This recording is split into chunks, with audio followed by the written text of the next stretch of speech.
Hi guys, welcome back to the channel. So I don't think we need too much of an introduction today, because today we're going to be messing with the barrel, the hop up and the bucking of our Svu Dmr build. Remember guys, if you like the video, you like the content, then give us a thumbs up. Remember to subscribe and hit the little notification bell for future videos so you get them first as they come onto YouTube. So without further ado, we're going to get on with this video because there's not much else to be said. So we'll just go straight to the bench. Hey guys, so here we go.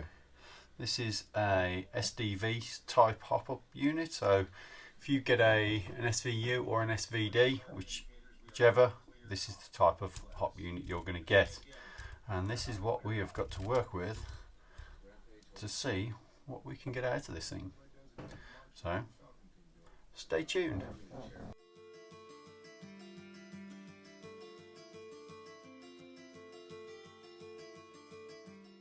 Wow, that came off easy.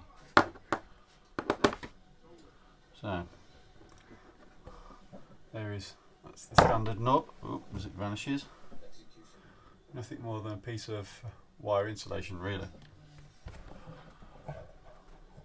That is one greasy hop. You'll notice it's actually slightly stuck down. So with a little bit of some kind of glue. I've seen this around lately.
Okay guys, so you want to see the difference between these actual hop buckings.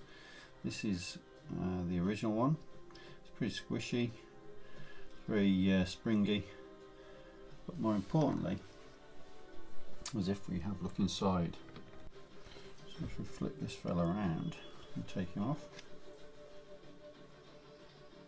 that is the standard bucking, and you've got like two ridges actually, so they've made a bit of a nod to try and control the BB, whereas there's a little cutout in the centre of it.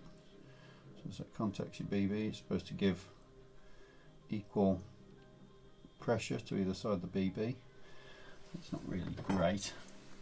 But then if we look at what I'm putting in, which is the Macron, this is a lot harder. Now this is for this rubber, in fairness, maybe a little bit on the stiff side because the rubber is going to be a bit hard, but if you have a look inside, you can see there's actually like a triangle shape, and that's what guides your BB. So as you press down on this using the correct type of nub, which is an omega nub, which is shaped to contact the BB either side, as it pushes in, contacts it and allows the BB to fly straighter. And I've had a lot of success with these, so I know they do work. So next we want to make sure we've got a good air seal. And also remember, if you can, it's always best to try and match your barrels to your hops. You can see this is actually made, this is a maple leaf barrel from maple leaf hop, And it's always nice. You don't have to, but it's always nice to try and match them. Maple leaf make good barrels.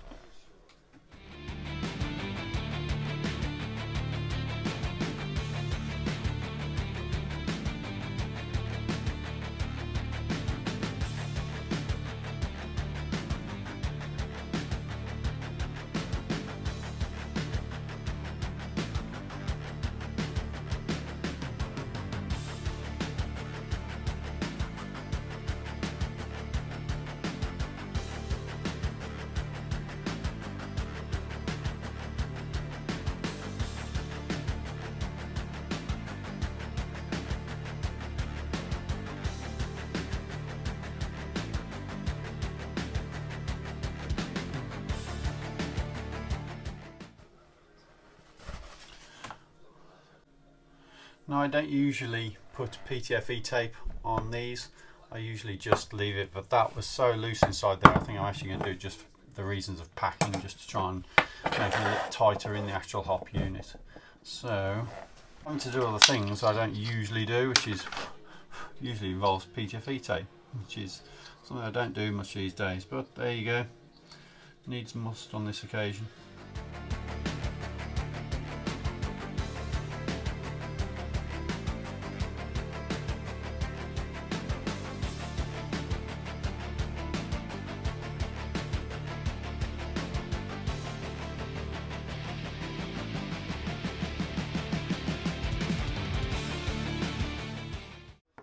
Keep an eye on that. I think that could be better, if I'm honest.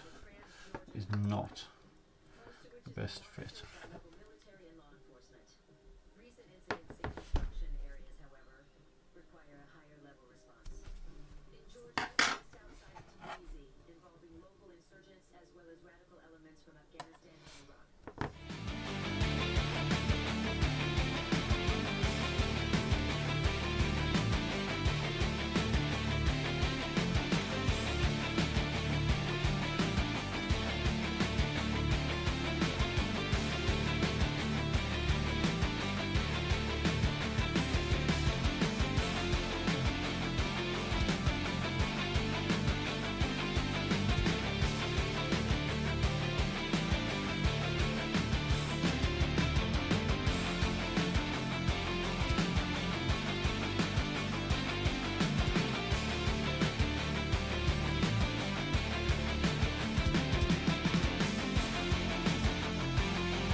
Well, it's back together.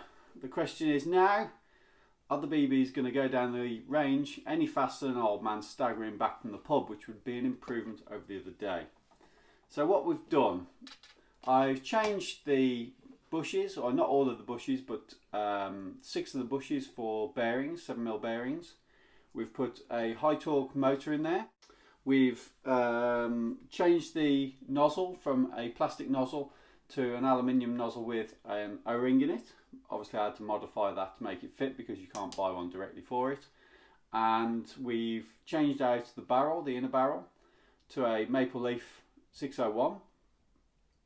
And we've put a Maple Leaf Macaron 70-degree bucking in there, along with an Omega nub. And little bits and pieces we've done along the way. We've reshimmed the gearbox, we've re-greased it, we've put some decent grease inside the actual cylinder. We put a new O-ring on the actual piston because the old one was a bit weak, a bit small. We've put a new O-ring on the piston head, although we did have to do a PTFE mod to it, which I don't particularly like doing, but there was just no air seal without it, and the head wobbled around, so we need something to really get it in there snugly. And on top of that, we've polished the inside of the rails on the gearbox, so the rails that carry the piston back and forward, they are polished to mirror finish, so that's nice and smooth, and radiused all the edges where it makes contact with the piston, stop it catching and taking chunks out. It's nice and smooth now, so it just helps with the operation, all a little bit of marginal gains. On top of that, we've rewired it, so we've got rid of that nasty sort of brittle thin wire, and we've got some nice supple silicon coated 16 AWG wire to give less resistance, and we've wired in an ASR MOSFET. So not really done a great deal of change to it as far as price is concerned. As far as parts are concerned, so the major parts would be the MOSFET, the barrel and the hop, and you know, I wouldn't even count the bearings because they're still only about £10 for a set of good quality bearings, so you're not really breaking the bank. And so far so good. We've already tried the trigger response, it's a lot sharper, a lot crisper, and all we've got to do now is take it and see if it actually fires anything like, and see if it fires well, see if we've got an air seal with the FPS. It shouldn't have changed a great deal, I don't think. It should be clocking around, at a guess, I'd say around 400 feet per second on 0.2s. And I think that should roughly be about it, really. And it's just a case of whether it's actually going to fire the BB straight and far. And that's all we're bothered about, is getting a good grouping. As usual, I've only got the 20-metre range at the moment, which I am working on trying to get a bit further to make it a bit more usable for the DMRs and the snipers. But time will tell with that. So far, so good. So let's give this thing a shot and see what it's actually like and see if it's consistent. Okay guys, so we're using 0.2 gram BBs with the hop fully off. 402, 403. Okay, so we've got BB rolling down the barrel because the hop's fully off.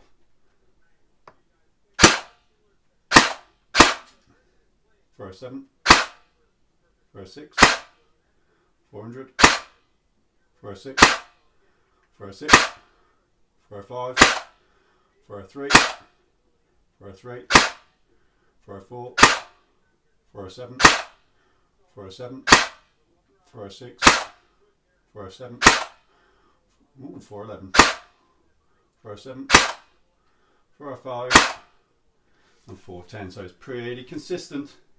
We did have a couple of BBs rolling down the barrel, but that's because the hop is fully off at the moment, and it's just allowing them to pass through.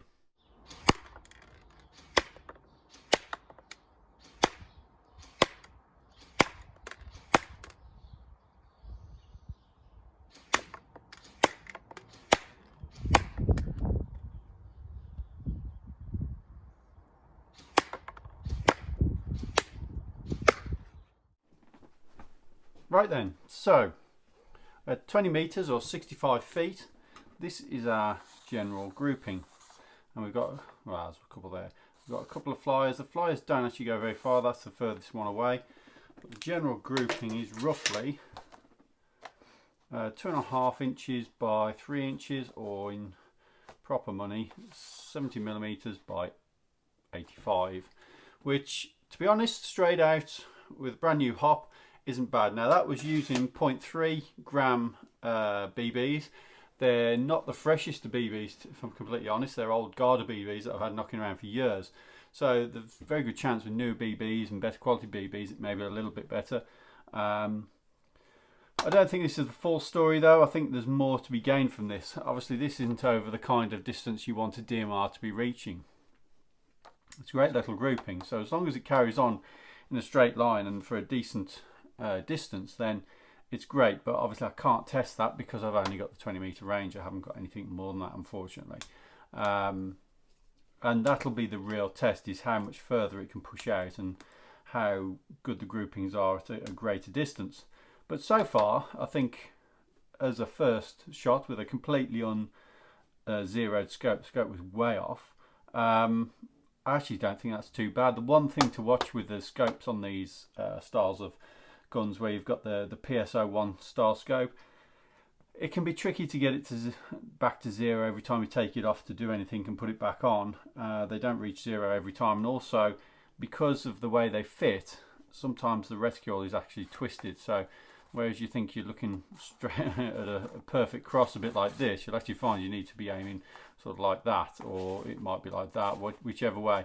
Now you can correct it, but obviously if you're taking it on and off, you might find it different every time. So it did make it quite tricky to actually zero. In the end I didn't bother, I just took the shots, and because the weather's foul anyway, and I'll leave the zeroing for another day. So all in all, not the worst outcome. However, I do think there's more to be gained. I think there's more to come from this gun. But what I'll do now is I'll chrono it with the 0.3s and the hop set to fire the 0.3s and see exactly what we're getting out of it as far as feet per second is concerned. 317, 316, 318, 313, 316, 321, 317, 317, 317, 316, 314, 313. So guys, that is the SVU. Is it worth the effort though? Or the cost to turn it into a proper DMR? You could try and squeeze a little extra power out of this. I probably wouldn't bother though. Around the 400 mark, 400 FPS is more than sufficient. You'll see people trying to get 420 bang on. You're not really going to gain much from it. It's more important to make sure the hop's right.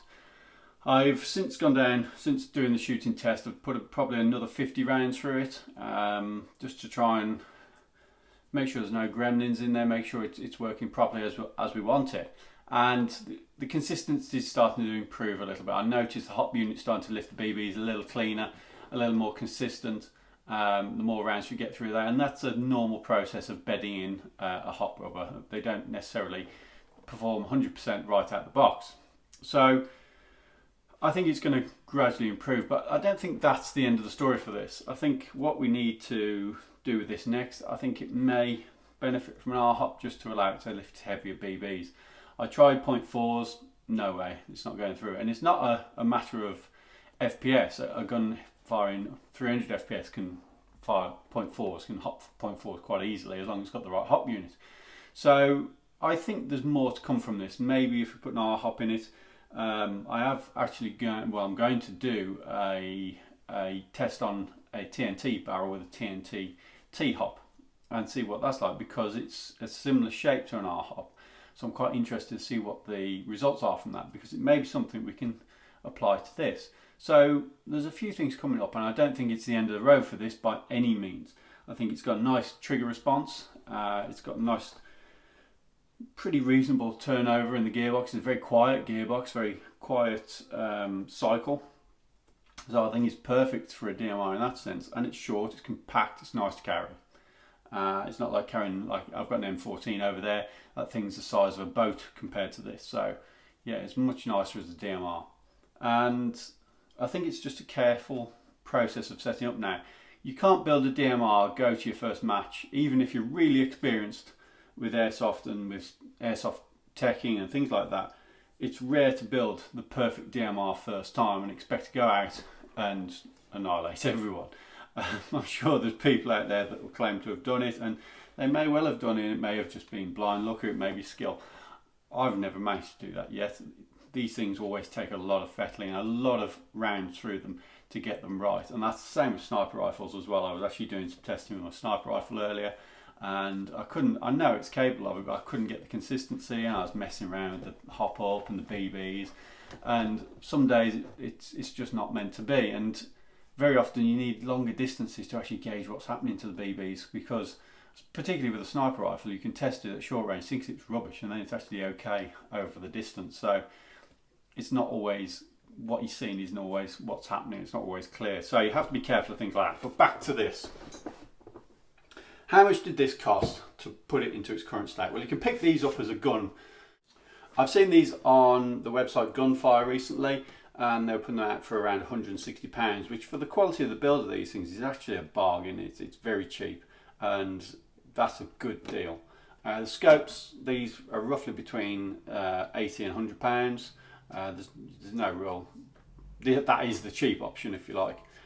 These scopes aren't the cheapest things in the world, but then they're very unique. So you can get an adapter that fits onto the side rail to mount a more conventional scope if you so wish, and they look great and they work really well. May even work a bit better than these in some respects, because you can actually adjust the reticule easy by just turning the scope in the rings to get it to line up, whereas with these you actually got to take them apart to change the reticule positioning, and then if you take it off and put it back on, it's probably different again. So yeah, these are about £79 to £100. Magazines are incredibly cheap. Again, off Gunfire, the magazines are about £7 if that, and they're actually very good quality. They're steel construction. These are mid caps, so they fed faultlessly throughout the test, even with the faster cycle rate, and I've got no problem with those at all. Locking these to semi-auto is also extremely easy. It's a case of taking the gearbox out and just taking a couple of rockers off, and it's done. It's that easy. Obviously this is locked to semi because we're over the FPS of a full auto. And so the standard inner barrel on these is ludicrously long. It's 650 millimeters. So I ordered the 6.02 maple leaf inner barrel. It's a 640 millimeter barrel. I actually think the inner barrels are too long on these for the size of the cylinder, and that's why you'll notice there wasn't a massive change in FPS with the type ball barrel. Correct me if I'm wrong, somebody probably knows better than me out there, but the size of the cylinder, or at least the length of the barrel, can drastically affect how much FPS you can get out of a gun based on the size of the cylinder. It's something that happened with the Striker AS01, where the short pulse cylinder was supposedly too small a volume for the length of the barrel. I don't know the exact details, I've not worked them out myself. There is a calculation you can do, but yeah, that's possibly the case, and I think it may be not far off a similar situation with these. So for the 640 inner barrel, you're looking at £57, so it's not the cheapest inner barrel in the world, simply because you've got that length. But don't scrimp on inner barrels. You can go on eBay and you can buy some cheap version 601 type ball barrels for like £25–30. They're not the same thing as one from a really good company like Maple Leaf. So then we move on to the bucking. Now the bucking I used in here was the Maple Leaf Macaron. It's a 70-degree bucking. Now again, for the FPS, I think maybe the 60-degree would have been better. 70-degree may be a little bit too hard for the weight and the BBs and the FPS that we're putting out of this. It will be a little harder wearing it. It probably will bed in a lot better as time goes on. So there's choices there. I would say with the FPS, a 60 would have been plenty suitable for this. I may have been a little bit better for the 0.3s, just over the 0.3s, because really I'd like to be lifting heavier BBs and 0.3s in this. So then we move on to the Maple Leaf Omega nub. That costs £6, so nothing adventurous about that. And again, it's made to work with the Macron rubber, so it's good to have everything matching together. So next up was the gearbox, and we put into there some 7mm bearings instead of the bushes that are in there, and that set us back a whole £12. Then we've got our nozzle. So the nozzle we used in this, obviously these are very proprietary, a lot of parts on them are, and you have to always check your nozzles when you do anything with them. When you plan on changing, if you've got a plastic nozzle you want to change to an aluminium one, you always have to be careful, because each manufacturer, although they'll say, you know, it's an M4 nozzle or a G36 nozzle, you've always got to check, so there can always be very small differences, and it's worth thinking about that, because a nozzle that is slightly too long or slightly too short, it will kill the gun. So you've always got to consider that. Now, I used in this an SHS MP5 nozzle, and you can pick those up for £4 basically. Very cheap, but you have to modify it. I haven't yet seen a nozzle that fits in here. Again, somebody knows better, correct me, but I actually modified an MP5 aluminium O-ring nozzle to work in here, and it's worked a treat. The actual consistency FPS on this is just ludicrous. It is very, very good. So we can't really argue with that. So you're looking at roughly around £90 for the internals, but obviously that doesn't include the motor. If you want to upgrade the motor, give it that snappy turnover, that snappy response, then that's around another £40 for an SHS high torque motor. There's lots of different options out there. There's the ZCIs and things like that. I've recently got one of those in one of my guns, and I was really impressed with it. So yeah, there's lots of options out there for different types of motors, but it's a short type and it's a high torque that you want for it. And that's everything. So including that, you're looking just over £100 for the internals for this gun, which is actually not bad for a DMR build. There's no out-the-box DMRs out there that perform the same for the same kind of money. So, you know, if you pay 160 for it, you put £100 into it, it's £260 for an odd-looking, slightly unusual Russian style, if you want to opt for DMR. And there aren't many options out there for Russian style DMR, so this is quite a nice one. And the build, the construction is solid, and I think it's going to be usable out to a decent range. And obviously I can't test that at the moment without going to the site and actually using it.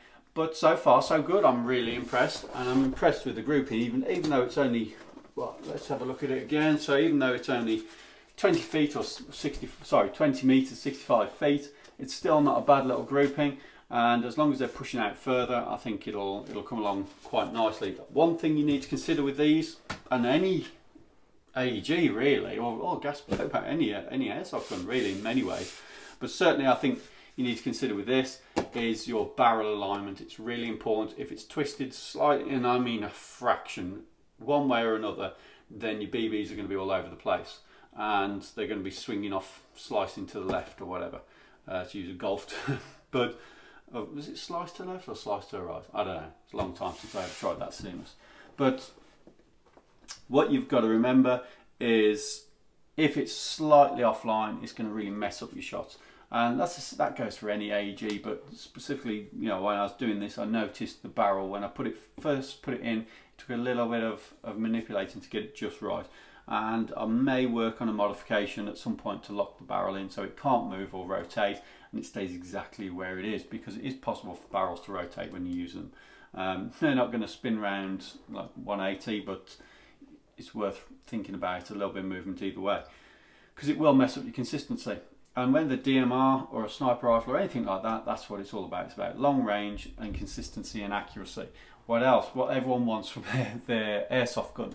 But then if you're running a shorty M4 and a CQB, it's not so bad. If you're running, let's talk about the Mark 46 that I had the other day. You want that to spread around and be a little bit wild with its shots, because that's the point of a machine gun, is to suppress people. Whereas this, you want it reaching far, and you want to keep that nice consistency, so you know each shot's going to land on somebody's torso. And I think we're well on our way. Like I say, it's not the end of the road. There's always more to do with these things, and there's always small bits you can do to it to keep fettling and keep moving forward and keep making improvements. And this is the secret to anything like this. When you're building an airsoft gun or you're doing any kind of teching, don't expect it to be perfect straight out first time round. This isn't far off, and I'm quite pleased with the results, but I know there's more to come. There's always more to come. And it doesn't matter what you do, whether it's been teching airsoft guns or going around a racetrack like I used to do, you get back in after what seemed like the perfect lap and say, could have got a little bit more out of this one corner or that corner, whatever it might be. And it's the same with these. You've always got to keep moving forward, keep progressing, and look out for new technologies, or the technologies aren't out there. Think up of an idea yourself and try it, because you never know, it might work out.